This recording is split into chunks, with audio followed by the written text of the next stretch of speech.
What's up, manifestation queens? We have Robyn Taaffe in the house. Hello. Welcome. Thank you for having me.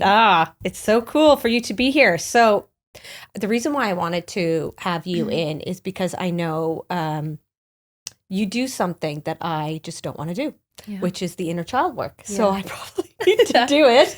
I'm one of these people that is really reluctant to do inner child work, like really reluctant, because I'm kind of the view that like it's in the past. I'm not going to stew in the past. I'm moving forward, but it keeps on coming up. So what is inner child work? So the first thing I always say to people about inner child is there's almost like this idea that I have to have had a really hard childhood to need to do inner child. And that it's going to be really traumatic and it's going to be really difficult and really messy. And actually, it's for everyone.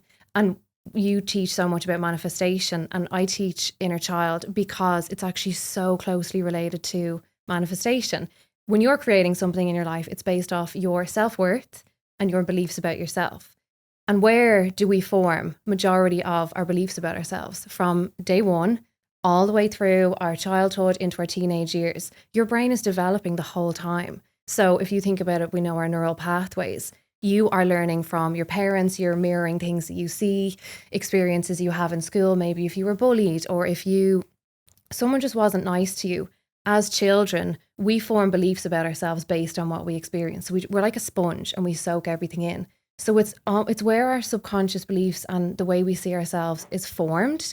So I always say to people, if you feel resistant to inner child, first of all, it's for everyone. It's for literally, you could have had, I had the best childhood. Like I had everything that I needed, but there was some little things that when I was trying to manifest later on in life, I had a few blocks around and a few things that I needed to look into to help me actually feel worthy of them and believe that I could do it. So your inner child, just think of it as a part of you that just has some low self-worth in certain areas. We're all different, right? And if you are manifesting something and you're kind of struggling to bring it in, or you feel a bit stuck and you're like, God, I keep trying, like I'm doing my affirmations, I'm taking the action, I just can't seem to get this one thing. Inner child is really helpful to get to know what's going on a little bit deeper.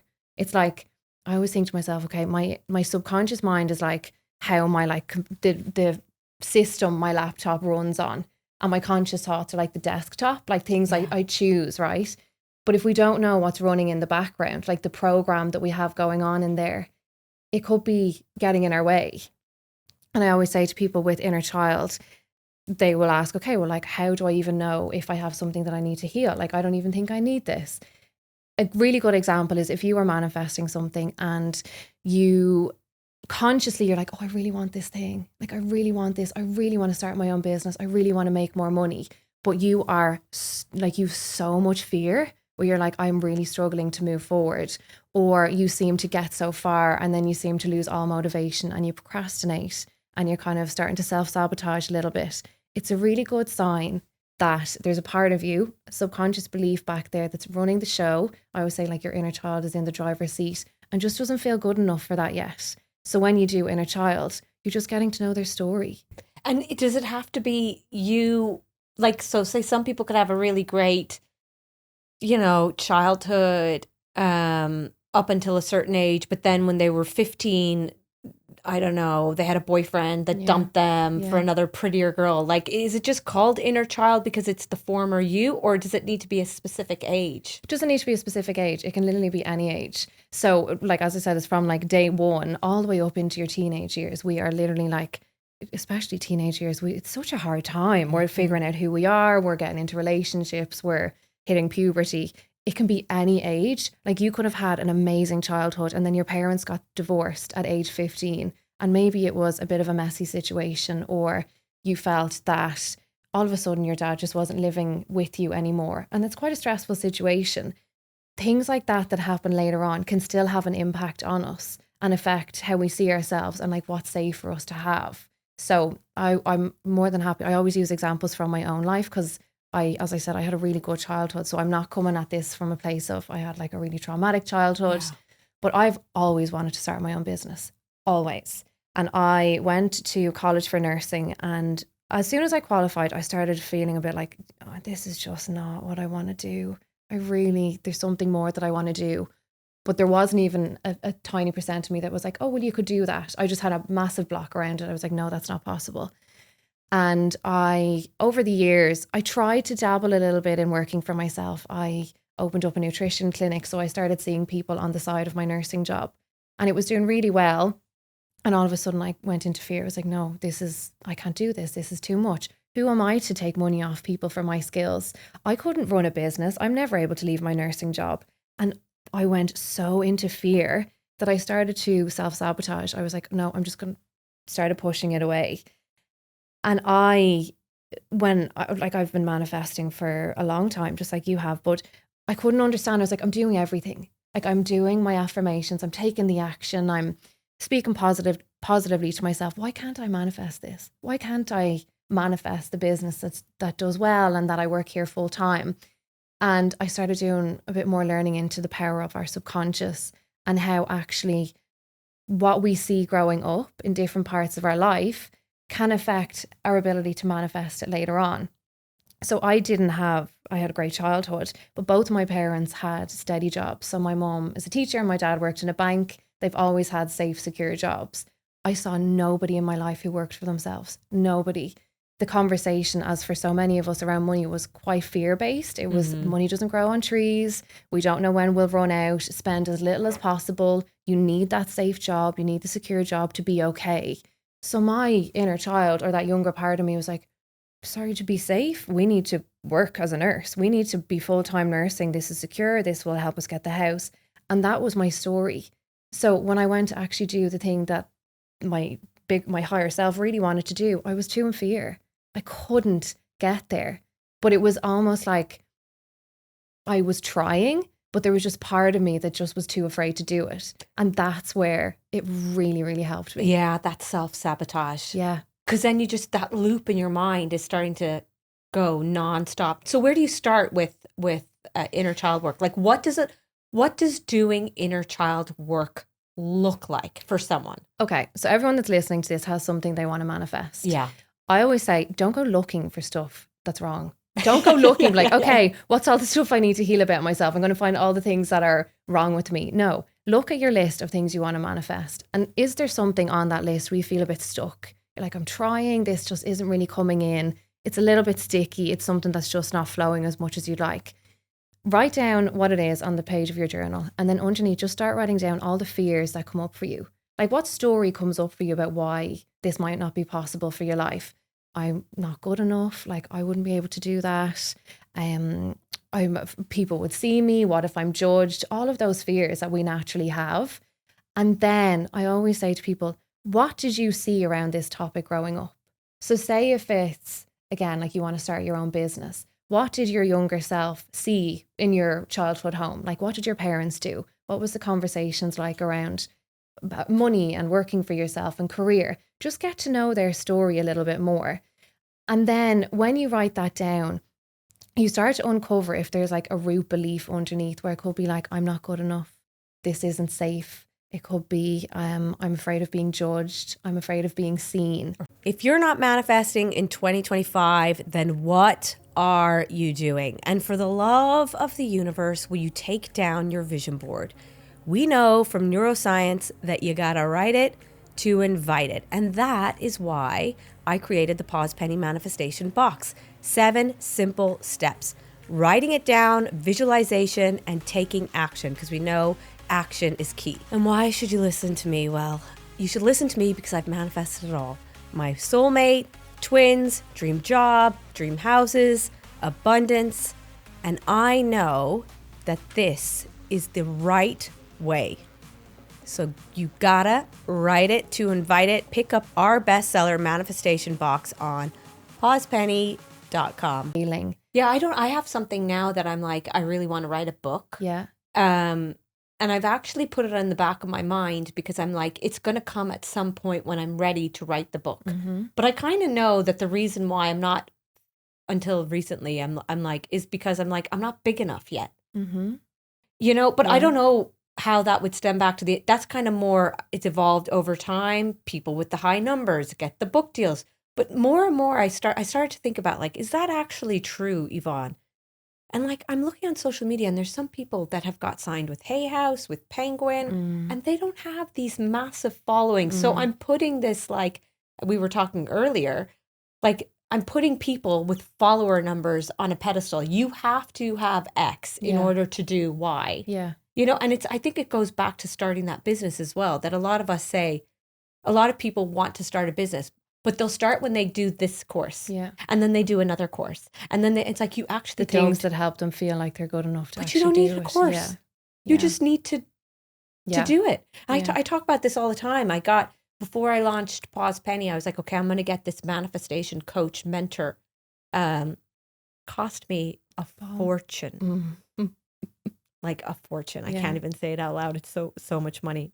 And you didn't need 8 sessions, and I did 3 of them. Yeah. With this guy who had a massive, massive following in the US, massive. And I was like, oh, well, he's good. Then I was listening to him. I was like, I don't need this. Yeah. I know this. Yeah. Now, he would be great for other people. But it's like you're telling yourself you need to have more and be better. And it's all based on these superficial numbers. Yeah. And at the base of that, it just comes down to your self-worth. Yeah.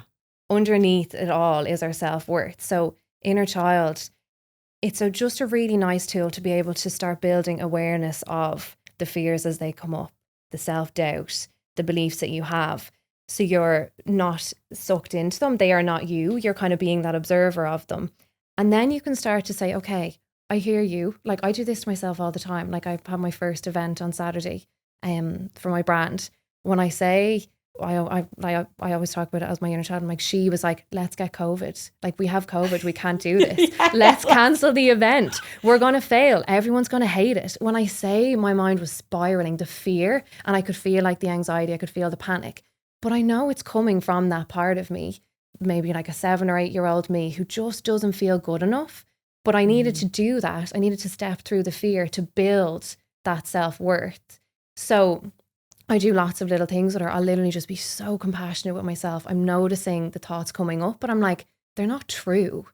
Like I feel intense fear about this. I feel really overwhelmed. I want to run away, but I know it's coming just from one part of me, not all of me. And she just doesn't feel good enough yet. But if I can work with her, instead of, she used to take over and I used to run away. Like I would have cancelled the event. I would have been like, no, I'm not good enough for this. I can't do this. Whereas now I'm like, no, we can do this together. I'm not going to make you do too much, but we can step through this. And I use my tools. I'm really compassionate.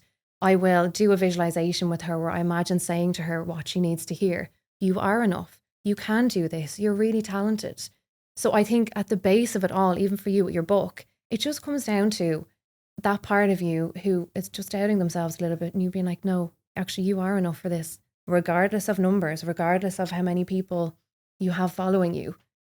Your worth is not based off of... And you have to remember that it's the ego voice. Yes. Because you are telling yourself. The real thing is, if I have more numbers, I'm less likely to fail. Yeah. Because I'll have more people that potentially could buy or could show up or whatever. And you don't want to look like a total failure if your book flops. Yeah. You know, but then... I was talking to Jerry Hussey recently and we were talking about this because he had a book out and he said like his ego came in and it was just phenomenal. And he just said, do the work out of love. Mm-hmm. What's the core essence of why you're doing it? Yeah. You want to have an impact. That's why you want to do it. And remember that if you're doing it to get the likes, the follows, the gratification of, oh, you're so amazing, your book was so amazing. Are you doing it for the right reasons? No. But we all have to step back and remember we do have an ego. 100%. You know, and we don't want to look foolish. Yeah, and it's coming from the place of, okay, if I have this, I'll feel validated. I'll feel like a little bit more like I'm enough. Yeah. And again, I always think, okay, that's just a little part of you that, again, just doesn't feel good enough. I think it all comes back down to self-worth because for me, like, I always say, like, I don't give a shit what anybody thinks about me. I don't care. I do my stuff, blah, blah, blah. But I've actually realized the older I get, it's actually not what other people think of me that I'm so concerned about. It's what I think of myself. Yep. I'm my worst critic. I am like recently, you know, for example, for the business, I have a newsletter that comes out every Monday. I have a podcast that comes out every week. I have all these things that are like based on these timelines that I've put it on myself. Mm. And I'm like, why? Yeah. That newsletter, it didn't go out last Monday, and I felt such relief. I'm like, why do you keep pushing yourself? And it goes back to the worthiness. And although I'm not saying to myself, you're not good enough, you can't do things, I don't have that kind of talk in my head. Yeah. It's coming in my actions. Because when I grew up, we moved from Ireland to California in the 80s. My dad had to hustle. It was a hustle, hustle, hustle. He worked 6 days a week. Yeah. Didn't see him in the morning when he went to work. He'd be home really late at night. And it was always that kind of, you work, And that provided your security. Yeah. Yeah. And that's what then that's what I saw is like, okay, I need to work and I need to work hard because if you work hard, that's what I've always done. But I've learned, I always say I'm a huge manifester, but like sometimes I even have to tell myself, Yvonne, less chasing and more attracting and letting go a little bit. Yeah. And that's what connecting with your inner child. And it doesn't have to be like sitting for hours on hours doing like visualizations and things. It can literally be starting with get a picture of younger you, teenage you, you from 6, 7 years old, whatever. Just put her on the mirror, put her in your purse or your screensaver. And every time you see her, just go, I see you. We are enough. Or it will literally just help you remember that in those moments where you are pushing and you're taking all the action, this is her. She's just trying to feel safe. She's just trying to make sure we're secure. We don't need to do this anymore. Yeah. It's just that consciously changing how you speak to yourself, changing the little patterns in our daily life. It's really powerful. Yeah. And I think the reason why it's so powerful is you could just say to yourself, well, no, I'm just going to change up my mindset. But if you think about the way we behave around small children, we talk to them differently, even my son was going down to football recently and he was getting upset. He was like, I don't want to go. I'm scared. He said, like, I'm scared. And I said to him, it's okay to be scared. Yeah. It's okay. Like, I would never say, come on, let's go. Get over it. Like, get over it. Don't be scared. Like, I just wouldn't speak to him like that, but I'd almost speak to myself like that. And just like you were saying for your event, when the first year I did Wellfest, I remember driving in, I had the twins, I was breastfeeding them. And I was like, okay, so how am I going to get out of this? Yeah. Like I had Roz Purcell was on at the 4 p.m. Saturday slot. So was I. Yeah. She's 500,000 followers. And I was like, oh God, nobody's going to show up and I'm just going to look so stupid. Yeah. I know. But then when you show up afterwards, you're like, oh, I actually, like you can feel your self-worth building a little bit because you followed through, you took the action. Yeah. And it's making that commitment to yourself. Yeah. But you also have to be happy if, a whole load of people show up or less than what you wanted. Yeah. You know what I mean? You can't put your worth on numbers. 100%. And that's what I'm trying to learn. Yeah. Well, I notice this in myself all the time. It's such a human thing where we, again, coming from a part of us who just wants to feel good enough. I used to write down on my manifestation list a few years ago, I want to be like well known. I want people to know what I do. And I sat back and I was like, why? Why do I need people to know what I do? My true self, I literally just want to I want to help. I want to share stuff with people that helped me because that's what gives me energy. But when I was writing it down as, I want to be well known, it was just from, okay, I need people to know what I do and to tell me I'm good for me to feel good. Whereas when it can come from inside, you're also so much more magnetic. Like people will feel that energy from you, that fullness in your worth. And then you actually are like, I'm just doing it to help people. I don't care if it's that wanting, if you're doing it for that validation, there's something. Yeah, it's coming from that little wounded place of, I just want to feel enough. Of feeling enough. Yeah. But is there anything that happens, like, can you do inner child work? So like for me, I always say in my life, I was able to manifest, say, things like the material things a lot more quickly, right? Yeah. And that was just because I knew I'm a lawyer. I'm going to be a lawyer. I didn't even like to get the points to study law, but I didn't care. I was like, I'm going to be a lawyer. I'm going to get into top law firm. And I knew the harder I worked, the farther I'd get, the more money I'd make. Yeah. Can buy myself whatever I want. Yeah. Right. So I had no issues ever around money or abundance, anything like that ever. Yeah. But I had issues around stuff that I couldn't control. And I remember, and one of them was the soulmate. I found that a little bit harder. Yeah. But the hardest thing ever for me to manifest was the babies. Yeah. 100%. Right. And I remember after like my second miscarriage, or maybe even first, because I was so like, what the fuck is going on? I can manifest anything. I can have anything. I do everything. I'm doing everything right. And I went to this therapist and I was like, if I go in here and she tells me, what could you not control when you were a child? I'm leaving. Yeah. So I'm in there. I'm telling her that, like, you know, I really struggled with that actually. And it's because I got everything I wanted by working towards it. But I felt like this was way more. I know she did say, so what in your childhood did you feel like you couldn't control? I was like, oh my God. Anyway, I left and I texted her. I was like, you're not for me. Like in a very, very nice way. But as we get older, what we want in life changes. Yeah. And we might struggle to get what we want. So how do we work with the inner child that way? Yeah, it's a really good topic. And like we've spoken about it before, I can relate so much to the fertility. I'm on my own years into a fertility journey. And my tools, like that we're talking about, I actually don't know if I could have managed without them. The thing with, as you said, fertility and meeting your person, there's an element out of it that's completely out of your control. You cannot control. You can't say to me on this date, I'm going to have a baby. Next month, I'm going to be pregnant. This round of IVF is going to work for me.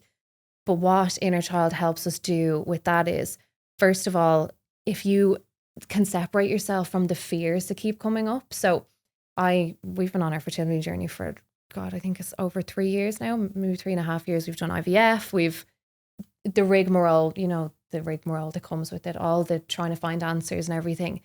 And are you just not finding answers? We found answers, finally. I had no answers initially. So I had the opposite. I don't know if you're getting pregnant or not getting pregnant, but I was getting pregnant. Yeah. So I had the opposite. I had super fertility. Okay. So effectively what it was every time you tried, I got pregnant. So I've been pregnant like 7 times and maybe 1 chemical pregnancy. Yeah. But I used to tell myself, which was strange. I used to tell myself growing up, because my mom and my grandmother, my grandmother, I was like, had 9 children.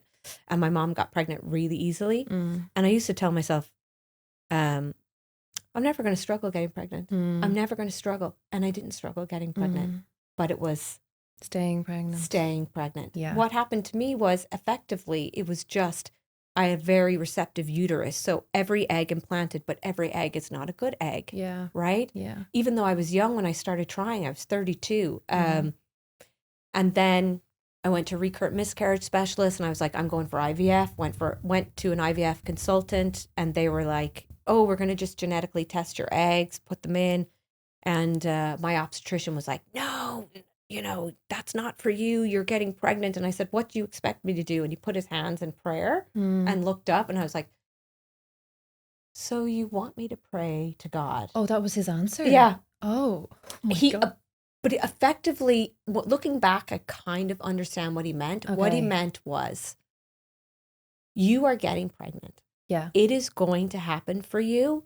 We just don't. But you just don't know what egg is going to be the one. Yeah. But I couldn't take that answer. Yeah. So anyway, I went to California that Christmas, was coming home doing IVF, and I got pregnant in California, and I was 4th time lucky. But I had seen a recurrent miscarriage specialist, and he said, the minute you get pregnant, I want you on Claxane blood thinner, aspirin, and this particular folate, because I had this gene I call it the motherfucker gene. It's MTHFR. Oh, yeah.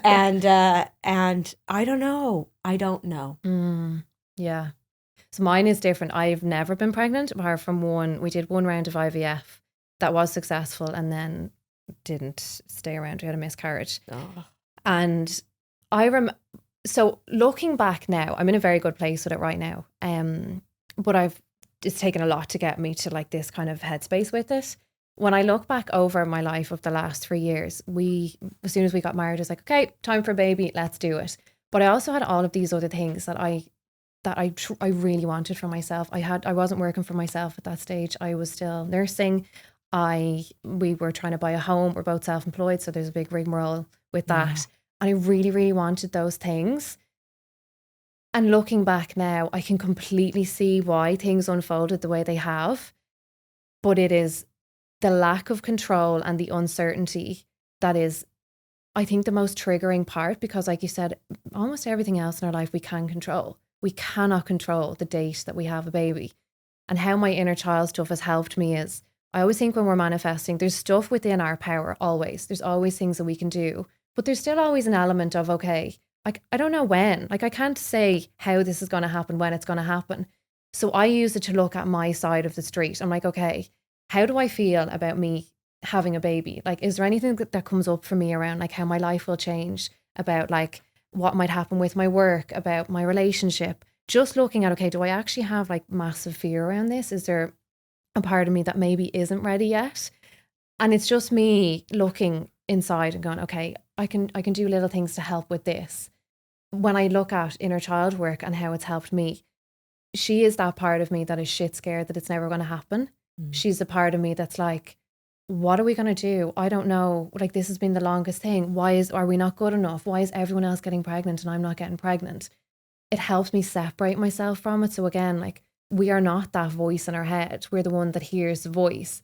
But sometimes it's so loud and so strong that it takes over. So again, like you said earlier, it just brings so much compassion in. I'm like, I hear you.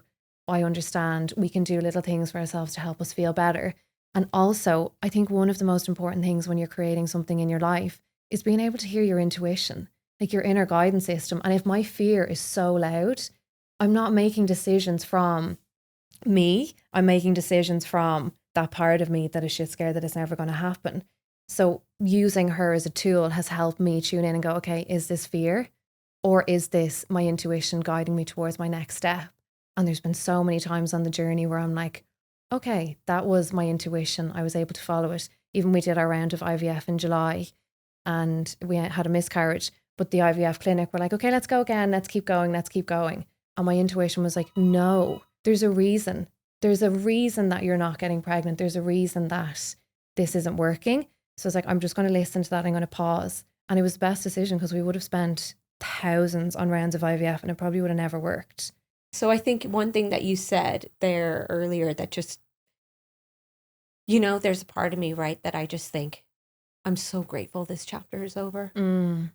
Like, because it was such a hard time in my life when I was struggling to have a baby. Like, I remember that we got pregnant on July 3rd, 2015. That Christmas, we weren't supposed to try to have a baby immediately, but sure, I was like, oh, why don't we try? Then the following January, I had my first, I was in shock when I went into the doctors the first one was after 9 weeks.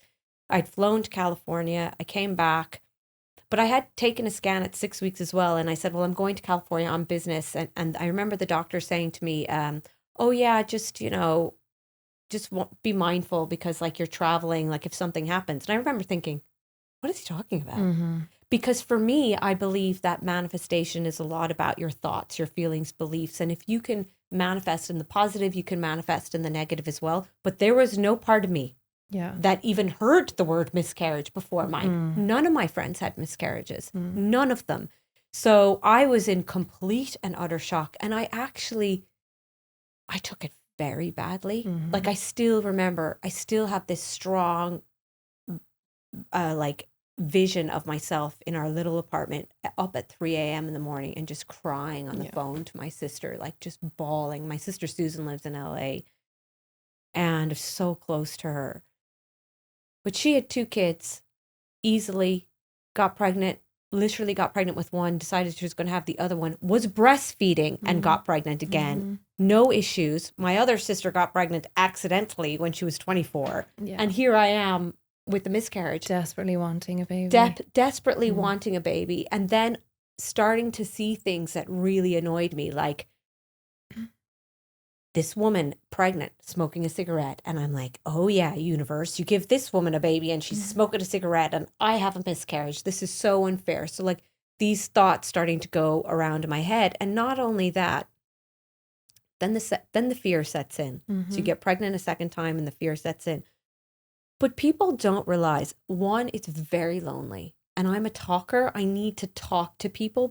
You don't get it if you haven't had one, right? And in Ireland, people don't share these stories. They just don't. We're very private. And a lot of people don't share they go for IVF. Now, my pregnancies ended up being natural ones, but I was planning on IVF. But the second biggest thing that I don't think people think about is you're in a couple, typically. And my husband was so, so supportive. But in the back of my mind, I kept thinking, especially after the third one, what if I can't give him a baby and he wants baby? And nobody talks about that feeling of maybe I should just give him up so he can go and have a baby with somebody else. And that is so hard and it's so lonely. And I don't have regrets in life, but I do look back on my life. And for those 3 years, there was my husband always says, there's a cloud over your head. You lose your spark.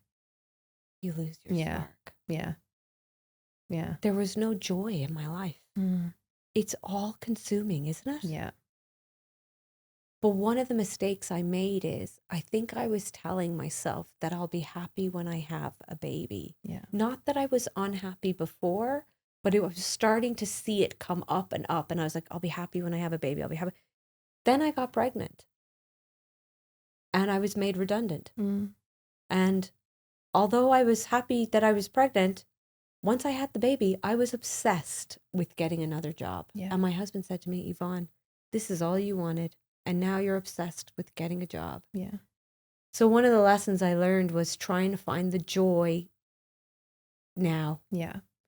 We actually did that. We got to a point last year after we'd done the round of IVF that we both, as we said, like you lose your sparkle, you lose like your fun and enjoying doing anything else. And it takes over. Like it's literally like, it's a monthly cycle.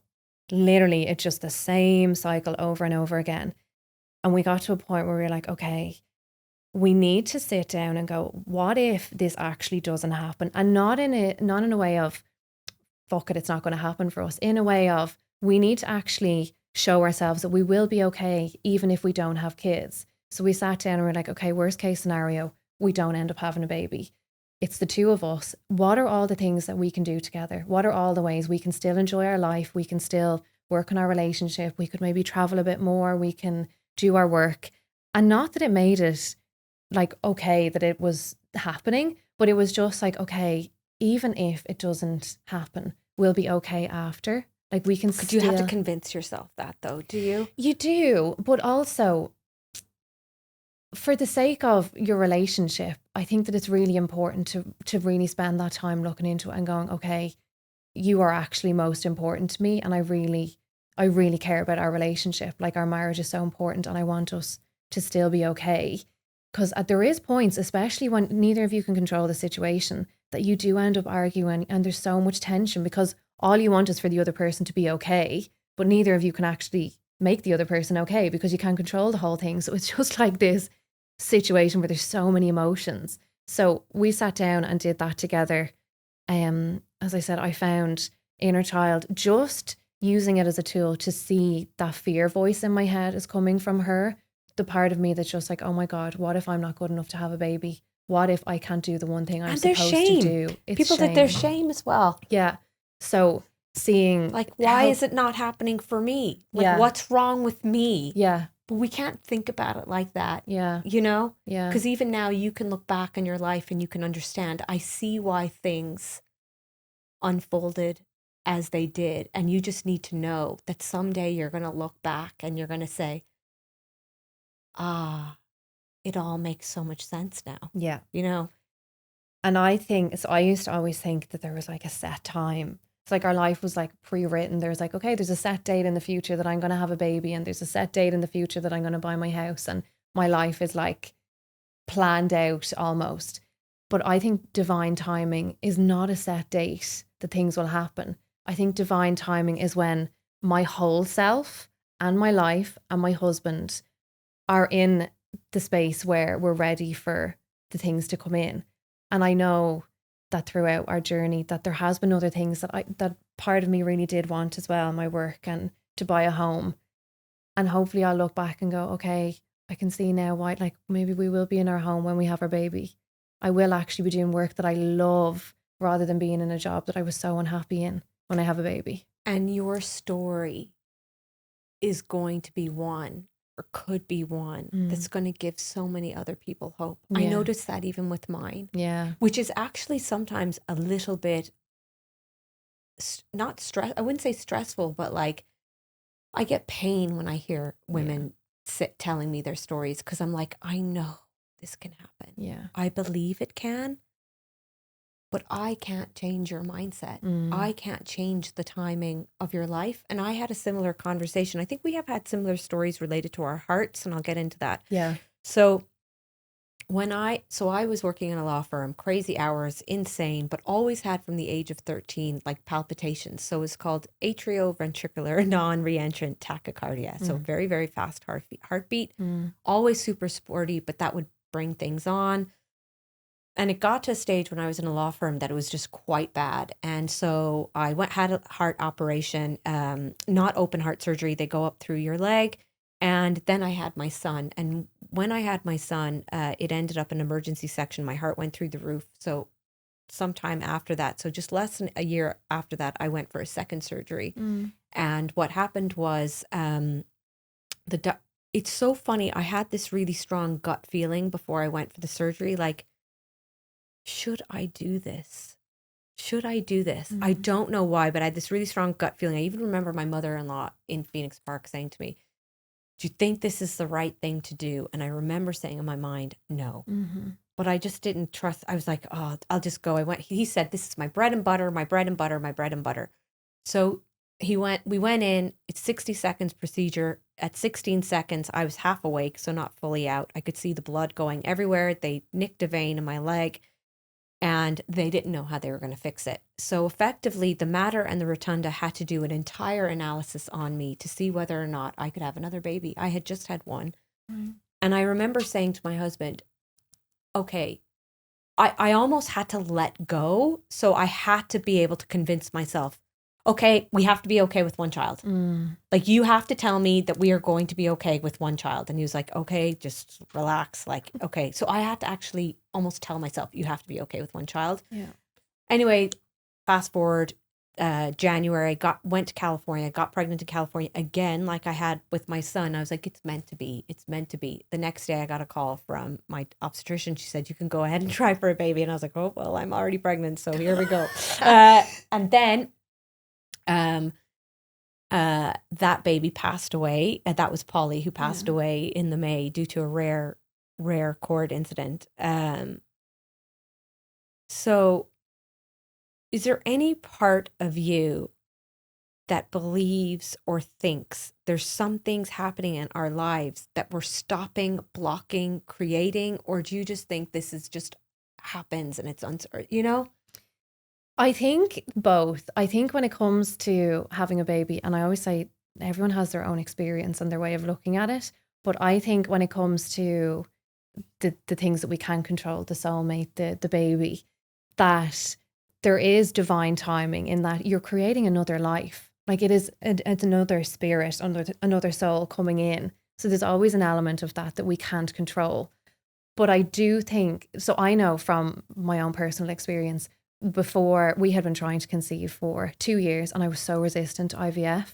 I was like, I'm so pissed off that I actually have to even think about getting IVF. And spend all that money. Yeah, and because I'd struggled with my heart health and I'd done so much before we were allowed to try for a baby, and I was like, I'm just sick of it. I'm not doing it. I don't want to go in for IVF. And it was getting to a point where I was like resisting it. I was like pushing it away. And my husband was like, well, what do you want to do? Like, even my friends were like, would you not try IVF? And it was almost like an overreaction to not wanting to do it. I was like, hang on, I really want a baby. Why am I not just going into the clinic? It's not about the money here. And I sat down, and this is where, again, inner child really helped me. I just did a meditation. I was like, okay, what are you afraid of? Is there something that you're afraid of if we do IVF or if we go through with this? And in my visualizations, I'll ask that part of me. It's parts work in psychology that therapists do with people. But I asked her, I was like, show me what you're afraid of. Show me why you were so afraid to go through with this. And she brought me back to, in my visualization, a room in Crumlin Children's Hospital when I was diagnosed with the heart condition. At the very beginning, I was a teenager and I was quite sick. Like I wasn't allowed to walk or anything in case my heart stopped. And I remember being in that room, and it was literally like me and her were in the corner of the room, like watching teenage me with my parents, and the doctor being like, you need, like, you're in heart failure, you've really bad arrhythmias. He's like, I can't let you go home. He was like, you're really sick, like a lot is going to have to change. And teenage me at that time was literally just like, my life is over. Like this is it. Like, what am I meant to do? I'm so different. I'm going to be sick. Like all of these fears came up for me. And then throughout the years after that, they were like, look, you're not going to be able to have a baby. It's not safe for you to have a pregnancy.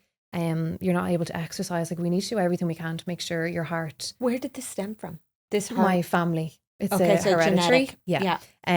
But you only discovered it as a teenager? I discovered it at 13. Yeah. I collapsed in an airport and they did an ECG and they were like, oh, something's a bit strange here. But my mum has it. My granny, my cousin had a heart condition. So it's very present. We've got heart conditions in our family as well. Yeah. But she was just like, it was that fear where she was like, what if we have a baby and we're really sick again? What if we go through with IVF and all the medications and all the hospitals and everything and we end up back here? Because I'm so healthy now. It took so long to get here. But it was just like this subconscious fear of, what if we're really sick again? Like, what if we can't work? What if we can't do all the things we love to do? And it was coming from one part of me. And what I did was I just gave her what she needed at that moment. Like, if you imagine saying to them, look, I understand you're so afraid. This is so scary. This is a really overwhelming situation, but you're safe. You're healthy. You don't need to worry. And you literally imagine saying it to that part of you.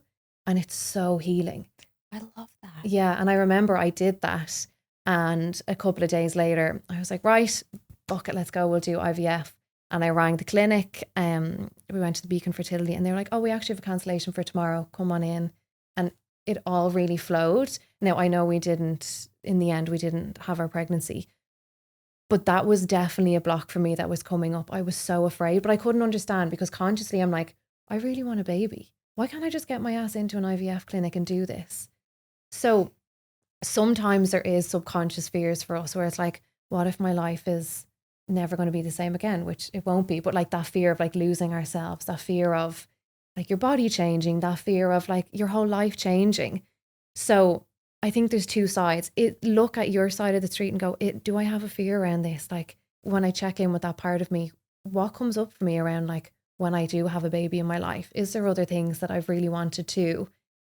And then there is the element of we literally just have to trust the timing. Now that you say it, I look back and I remember I had this like executive coach when I was in a law firm.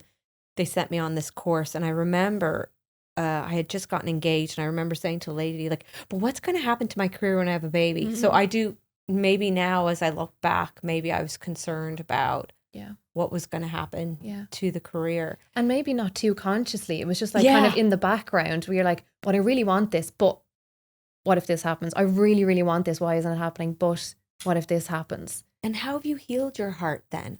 So I'm very lucky that my heart condition is very influenced by lifestyle. Okay. So I completely changed my lifestyle, managed my stress. I do think that a lot of it was to do with my mind as well. When I was diagnosed, I remember feeling so powerless. I wasn't aware of like my power and that I could actually create change in my life. I was like, okay, I have this thing. This is my life now. I'm doomed. Over, fucked. Yeah. And that was the way I lived for a while. It was almost like, okay, life is happening to me. And then I started getting into self-development and stuff and reading. I was like, oh, hang on. There is actually things that I can do. I might not have full control over this, but there's a lot of things within my power.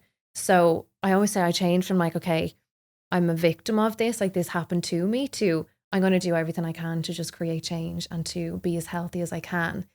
And I just started trying to think differently about it, like changing the story I was telling myself. Because I even think if I'm waking up and going every day, my life is so shit. I've been given this heart condition. I can't do anything. I'm never going to have a baby. I'm different to everyone else. My mind is also only showing me evidence to support that. I'm never going to see possibility. I'm never going to see ways that I can actually improve it. So just starting to change the story I was telling myself really helped. And then I always find it helpful to find other people in life who have positive stories. So if you, like on TikTok or Instagram or a podcast, listen to someone who has changed their health around, listen to people who have had a really hard situation, but they're out the other side. You want to show your mind that it's actually possible. And then you can sit back and go, okay, I've done everything I can. Like one day I might need a pacemaker. One day I might end up being sick again. I can't guarantee that, but I can just keep doing all the things in my day to day and using my mind to try and create the best outcome. Totally. Even around my health, I kept saying things like, if it's rare, it happens to me. If it's rare, it happens to me. And then they punctured a hole in my vein. I was like, oh yeah, of course. And then, like, oh, if it's rare, it happens to me.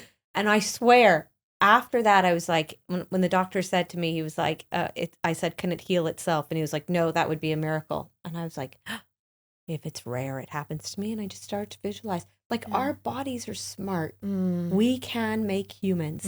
We can heal ourselves. Now, I'm not saying everybody can, but you certainly need to know that what you're telling your mind is impacting your physiology. 100%. And we have studies to show that. Yeah. So we need to watch what we're saying to ourselves. But you could have gone down another path of, this is shit, I'm never going to. I was in self-destruct mode, but I was sick all the time as well, because like I was living in that story and I wasn't doing anything to help myself. I was like pissed off that I had to take medication. I was just so angry. It was honestly when I started reading self-development books and learning about your mind, I got to a point where I was like, I call it like my rock bottom, where I was burned out from nursing because I had been in it for a while and I was so unhappy and it just wasn't where I wanted to be. I was anxious all the time. I was sick. Every time I was going in for my heart appointments, they were like, you need a pacemaker. We cannot, like, you keep pushing this off. You're in heart failure. You need a pacemaker. And I remember sitting there one day going, okay, if I don't try to do something about this, I'm literally going to have to get the pacemaker. I'm not going to be able to exercise and do all the things that I want to do. So it was kind of like a point where I was like, it's now or never. But I was nearly forced to change it, There always comes that moment. There was just that moment where I was like, no, enough. I have to try and do something. And if it doesn't work, at least I know I've tried, like if it is something where it's a health condition that's out of your control, which so many are, at least we know we've done everything that we can, the small things, the daily actions, looking after ourselves. And you never know. You really don't know.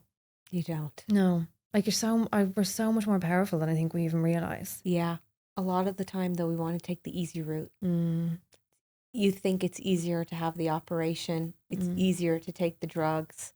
It's easier, to take the antidepressant. No, okay, listen. You always have to be so careful what you say, because when someone come for me, like, some people need antidepressants, but what are you doing for yourself? Yeah.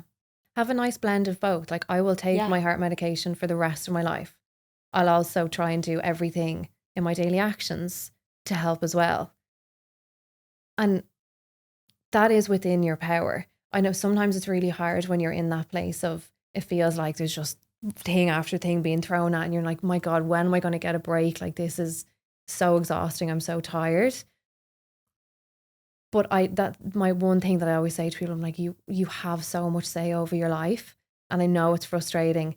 And that mindset shift of going, okay, I'm not waking up anymore and going, life is happening to me. This is so annoying. I'm so pissed off.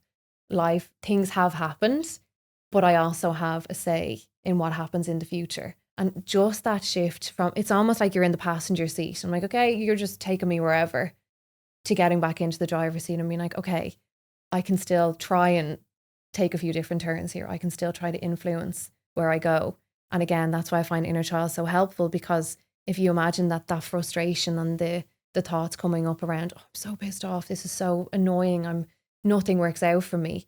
Separate yourself from it and just go, okay, I hear you. This is so unfair. I understand, but we're going to keep stepping. We're going to move forward. Yeah. And that it just connects you with your intuition as well. Like, I followed my intuition with so many things with my health. Just your inner guidance system and that connection to yourself. Yeah, but it's recognizing, on this note, it's recognizing that you're not going to be able to hear, and you said that before, and I found it in my life as well. You're not going to be able to hear that inner voice if you're bathed in fear. Yeah. So what can you do to just soothe the fear? And that's even talking to that inner child. I mean, like, okay, I know you're scared. This is scary, but let's like, I don't know, sometimes they just say to themselves, step by step. Yeah. One day at a time. One day at a time. Yeah. What can I do to help myself? Yeah. Get the picture. Put up the picture somewhere and just look at them. I know you're afraid. I know this is so annoying. I know we don't know when we're going to have a baby. I know this is shit that the IVF didn't work.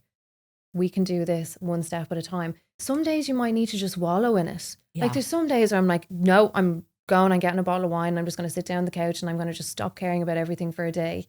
Like you're allowed to get annoyed. Yeah. You're allowed to feel it. And you should feel it. Yeah. Like we're supposed to have emotions. Yeah. We're supposed to cry. Yeah. Like we are. We're like, you're not supposed, people say to me like, what do you do when you were struggling to have a baby? Like I cried too. Yeah. Like you're supposed to cry. You have to feel like, I always say this yoga teacher said to me, you'll never know joy if you don't feel pain. Mm-hmm. Like you're going to feel the pain. You need to feel it. You're not a robot.